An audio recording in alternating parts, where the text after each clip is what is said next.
Assalamualaikum warahmatullahi wabarakatuh. Baik, pada pertemuan kali ini kita akan belajar terkait drama. Nah, drama sendiri itu termasuk karya apa sih, Kak? Jadi, drama itu sendiri adalah karya sastra. Jadi, karya sastra sendiri nanti juga dibagi menjadi tiga bentuk. Yang pertama ada puisi, kedua ada prosa, dan yang ketiga drama yang akan kita pelajari pada pertemuan kali ini. Drama sendiri berasal dari bahasa Yunani yaitu draumai yang berarti berbuat, bertindak, dan lain sebagainya. Kata drama dapat diartikan sebagai suatu perbuatan, tindakan, atau perilaku. Namun secara umum, pengertian drama merupakan suatu karya sastra yang ditulis dalam bentuk dialog dan dengan maksud, ya, ditulisnya dalam bentuk dialog dan dengan maksud dipertunjukkan oleh aktor. Jadi di dalam drama itu ada dialog, ada juga aktornya. Nah, kalau itu tadi pengertian dari drama, sekarang kita bahas tentang perbedaan drama, puisi, dan prosa itu apa sih, Kak? Yang pertama kita mulai dari puisi dulu. Struktur puisi. Puisi biasanya ditulis dalam bentuk bait dan sajak yang di dalamnya juga memuat rima dengan memperhatikan atau perhatian khusus pada iramanya, rima, dan permainan kata. Permainan kata di sini bisa dimaksudkan dengan menggunakan majas-majas. Lalu, yang membedakan antara puisi, prosa, dan drama dari segi bahasa menggunakan bahasa yang padat dan ekspresif karena itu mengungkapkan isi hati seorang penyair. Seringkali dengan kiasan, metafora, dan juga simbiolisme. Nah, untuk puisi sendiri itu memiliki tujuan yang pertama itu mengungkapkan perasaan, tadi perasaan penulis, emosi, dan juga imajinasi. Jadi di situ ada perpaduan antara perasaan, emosi, dan imajinasi penulis secara intens dan artistik.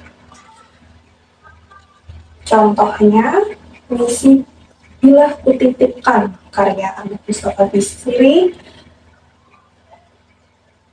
Baik, itu tadi kita tentang puisi. Kita lanjut ke prosa. Di prosa itu strukturnya seperti apa sih, Kak? Jadi gini, kalau di prosa ditulis dalam paragraf tanpa perhatian khusus atau tanpa memperhatikan hal-hal khusus. Pada irama atau rima di prosa itu tidak ada. Nah, prosa sendiri itu merupakan bentuk tulisan yang paling umum kalau dilihat dari segi bahasanya. Bahasa yang ada di dalam sebuah prosa menggunakan bahasa yang lebih jelas dan langsung. Bahasanya tuh lebih jelas dan langsung, lebih fokus pada narasi, ya, perlu diingat. Fokusnya kalau prosa itu fokus pada narasi dan deskripsi. Sedangkan untuk tujuannya menceritakan kisah, menguraikan ide, atau bisa juga menceritakan, menguraikan ide, menyampaikan informasi dengan cara yang mudah. Itu tadi prosa. Untuk contohnya itu seperti apa sih, Kak? Kalau prosa, jadi kalau prosa itu kita bisa lihat salah satu contohnya itu cerpen Roh 200 karya Zaidin Nur. Baik, kita lanjut ke struktur drama. Jadi di drama itu kita ada apa aja sih, Kak? Jadi di drama sendiri terdiri dari dialog antara karakter atau tokoh dan kadang-kadang itu disertai dengan petunjuk. Ada sekat-sekatannya, petunjuk panggung atau biasanya dibagi menjadi babak atau adegan. Misalnya ada babak 1, babak 2, babak 3, dan selanjutnya. Lalu jika kita perhatikan dari bahasanya, kalau drama itu menggunakan bahasa yang dirancang untuk diucapkan, karena kan dialog dengan lawan main, diucapkan oleh aktor dengan lawan mainnya dalam sebuah pertunjukan. Karena drama tujuannya adalah untuk dipertunjukkan kepada khalayak ramai. Tujuannya sendiri ya sudah jelas, ditulis untuk dipentaskan di depan audiens, menggambarkan tindakan. Di dalam drama sendiri pun ada konflik dan emosi yang digambarkan melalui dialog dan tindakan karakter. Nah, contohnya di sini itu drama Mahir, karya Pramudia Anantatur. Teman-teman bisa buka di modul kalian, di situ ada naskah drama Mahir karya Pramudia Anantatur. Baik, setelah kita tahu nih perbedaan puisi, prosa, dan juga drama, kita lanjut ke unsur pembangun drama. Di unsur pembangun drama itu ada baca sih kak. Yang pertama itu tokoh dan perwatakan. Tokoh dan perwatakan. Kita lanjut dulu. Yang kedua ada tema. Ketiga latar. Keempat alur. Dan yang kelima amanat. Nah, kita bahas yang tadi dulu. Tokoh dan perwatakan. Ada protagonis, tritagonis, dan apalagi protagonis, antagonis, tritagonis, ada 3 ya. Kalau protagonis itu tokoh utama, biasanya baik. Kalau antagonis itu tokoh yang menentang, bersifat jahat.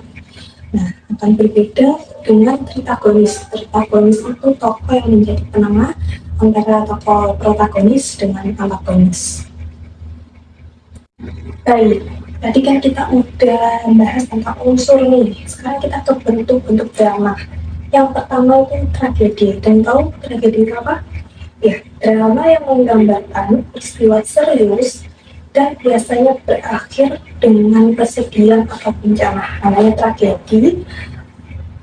Ingat-ingatannya gampang, endingnya itu pasti kesedihan atau bencana. Berarti itu termasuk ke dalam drama tragedi. Selanjutnya ada komedi. Nggak asing dong kalau sama komedi. Jadi komedi adalah drama yang dirancang untuk menghibur dan seringkali berakhir bahagia. Meskipun begitu, ceritanya biasanya ringan dan juga mengandung banyak humor. Kalau komedi itu di dalamnya mengandung banyak humor, lelucon, lawakan. Nah, itu termasuk ke dalam drama komedi. Selanjutnya ada tragedi komedi. Kalau tragedi tadi sedih, komedi itu senang. Kalau sekarang itu unsurnya itu digabung, menggabungkan unsur-unsur tragedi dan komedi.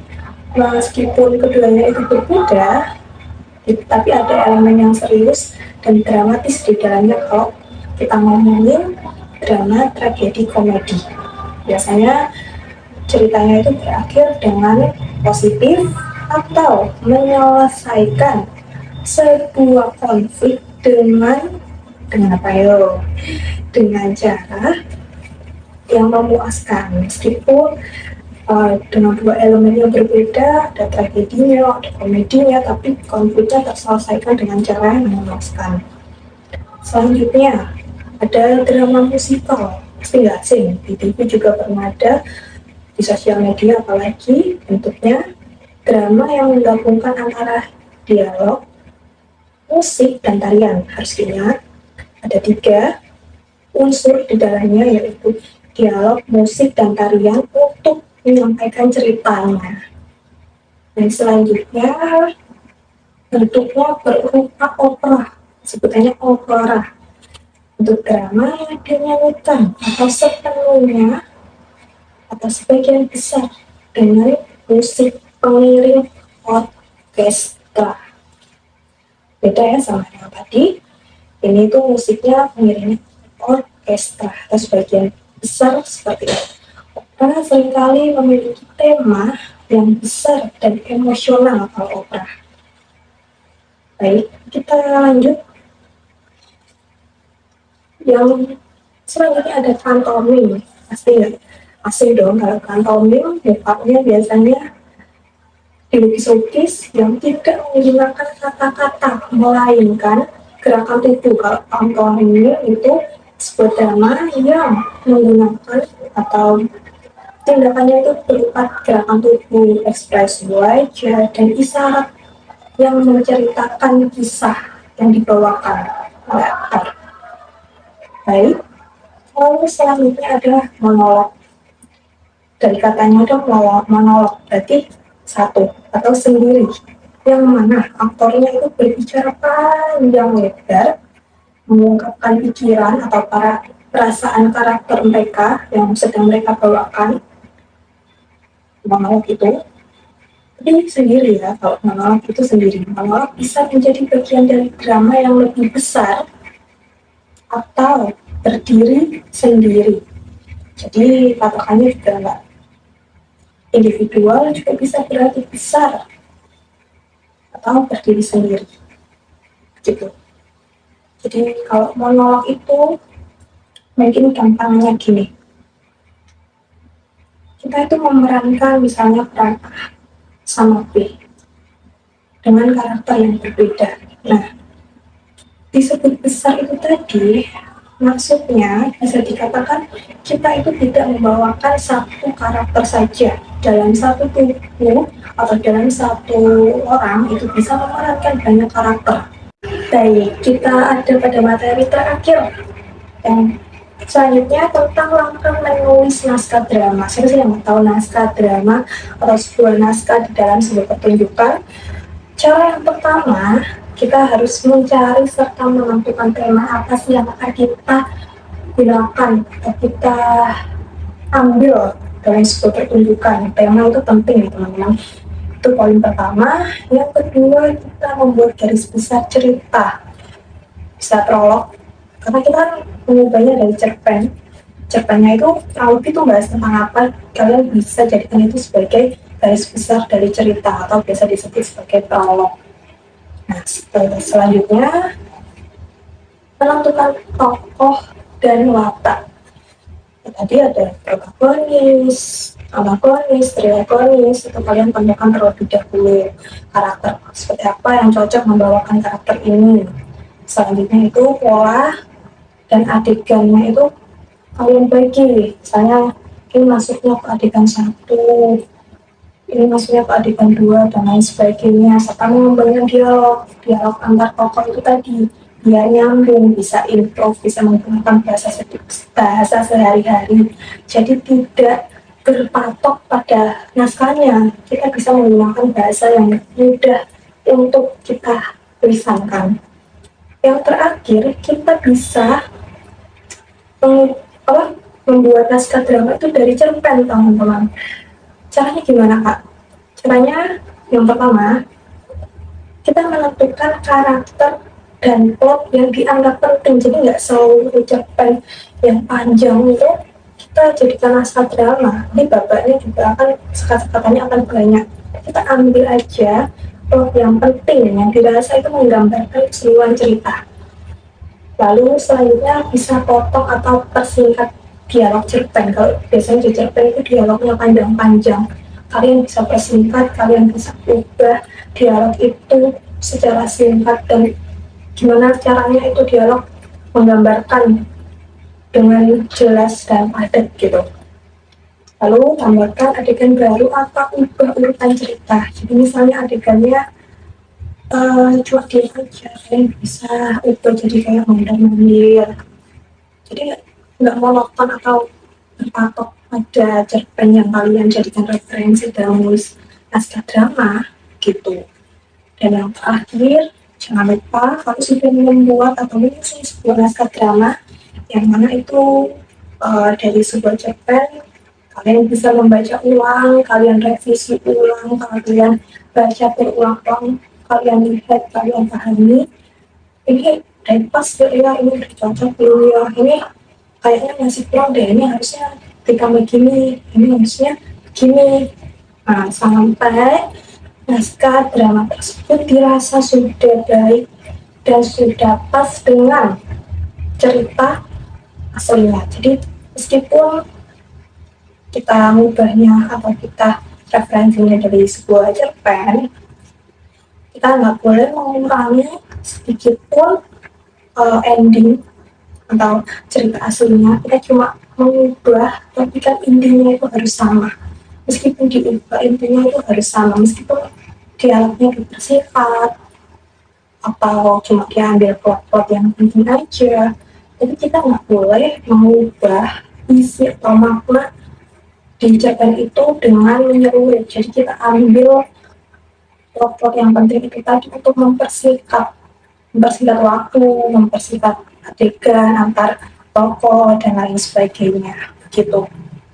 Baik, jadi itu tadi pembahasan kita terkait cara menulis naskah drama serta mengubah cerpen menjadi sebuah naskah drama. Sebenarnya syarat tata kita untuk menulis itu adalah dengan banyak-banyak membaca. Jadi kalau kita tidak banyak membaca, kita tidak banyak survive dengan literasi yang baik, ya kita akan banyak kehilangan kesempatan untuk mengetahui banyak hal. Salah satunya di dalam sebuah karya sastra. Bagi karya sastra tadi, di pembahasan sebelumnya itu ada puisi, ada prosa, ada drama, kita sudah tahu perbedaannya, tetapi kalau kita tidak membaca, tidak belajar atau tahu, ya kita cuma sekedar tahu puisi itu kayak curhat, prosa itu kayak cerita-cerita, terus drama itu kayak orang main peran acting gitu. Enggak, sebenarnya main drama sendiri itu melatih kita juga, melatih kita untuk berbicara di depan umum. Yang baik itu seperti apa sih, yang tertata, yang enggak grogi gitu. Itu juga termasuk ke dalam cara kita meningkatkan keterampilan kita bicara itu juga lewat puisi, prosa, drama itu bisa kita lakukan gitu. Jadi semoga dengan adanya video ini bisa menjadi referensi teman-teman dalam meningkatkan kemampuan berbicara teman-teman di sekolah atau dimanapun. Mungkin itu saja yang bisa saya sampaikan pada pertemuan kali ini. Kurang lebihnya mohon maaf. Assalamualaikum warahmatullahi wabarakatuh.